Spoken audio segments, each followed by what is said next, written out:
Hello everyone! Season 11 in Go Battle League has started and I've had great success with this Tryhard team consisting of Mandybus in the lead and then G-Fisk and Shadow Nidoqueen in the back.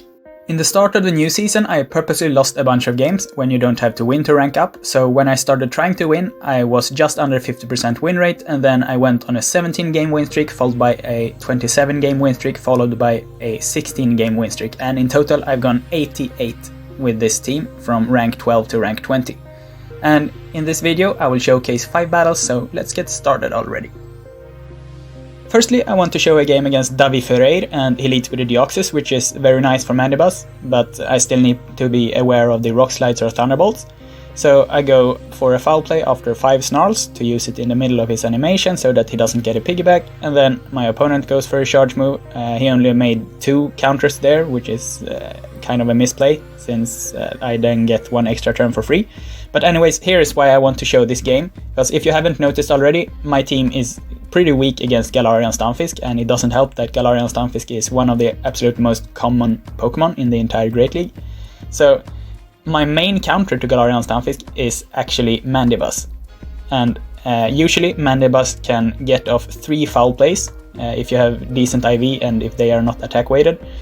So I get off 3 foul plays against my opponent's Galarian Stunfisk, and then they are either forced to shield or let it go down. And this is also how I play in case my opponent leads with Galarian Stunfisk. I don't go into my own Galarian Stunfisk, then it's just a big bait fest. But instead I like to stay in with Mandybus, hit with 3 foul plays, they usually don't shield any of them, and then they're in the red so that I can farm down with my own Galarian Stunfisk. So anyways, this game is pretty much over. My opponent has a Registeel in the back, so my own Galarian Stunfisk can just farm it down after connecting with an Earthquake. And then they come back in with Galarian Stunfisk. I go for an Earthquake because I don't want to take any risks. If my Rock Slide doesn't KO and my opponent managed to reach an Earthquake against my Galarian Stunfisk, then I will lose to the Deoxys, since 2 Psycho Boosts easily takes out my Nidoqueen. But now it's completely over, since my own Galarian Stunfisk will easily be able to take down this Deoxys when it's 4 times debuffed.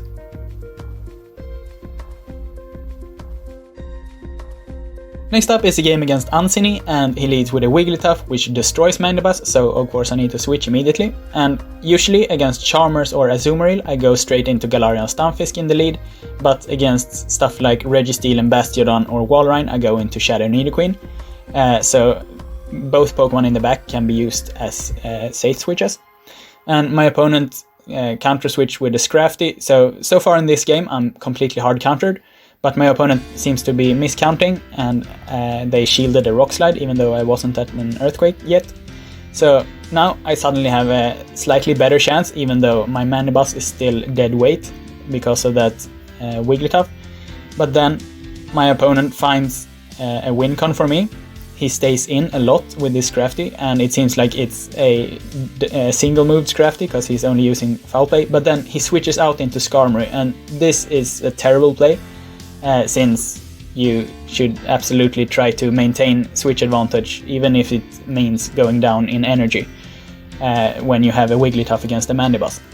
So at this point my Mandybus will be able to take care of this Skarmory, and then since I already know he has a Charmer and a Scrafty in the back, my Shadow Nidoqueen will easily be able to sweep his entire rest of the team.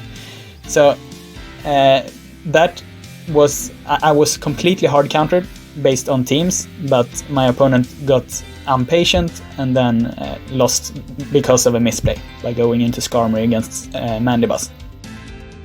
Next up is a game against Eads Buowu, and she leads with a Skarmory, so this is a pretty nice matchup for Mandybus because I have much better stat line and all attacks are neutral.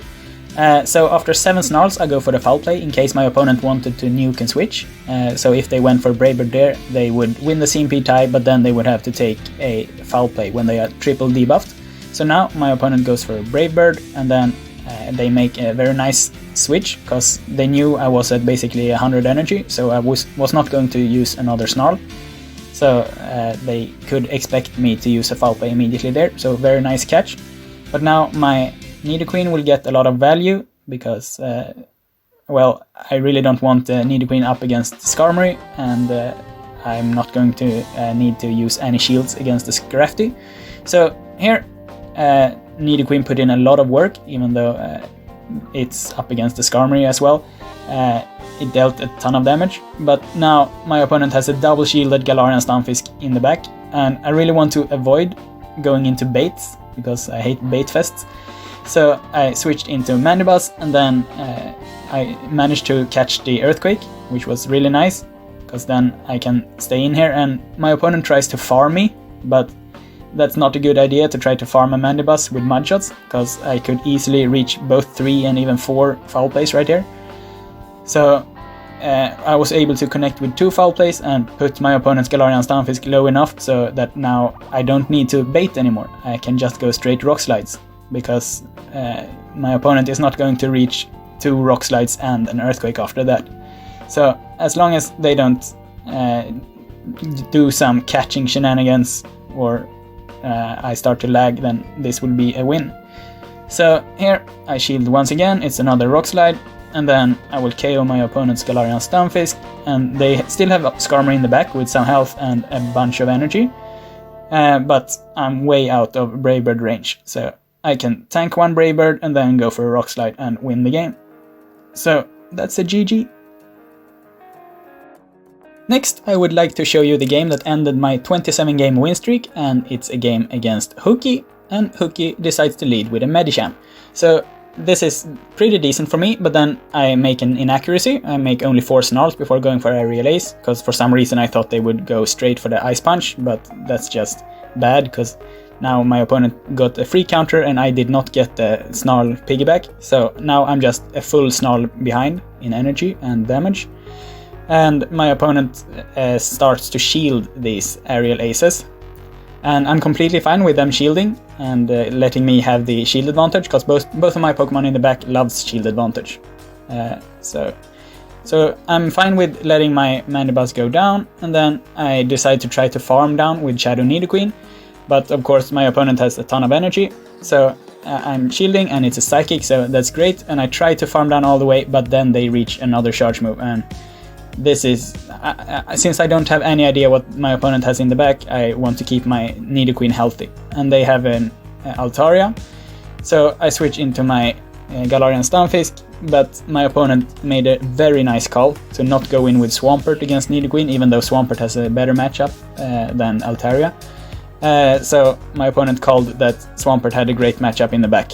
So now I have a ton of energy on my Nidoqueen, but since my opponent stayed in enough against my Galarian Stunfisk, they're almost at a Sky Attack.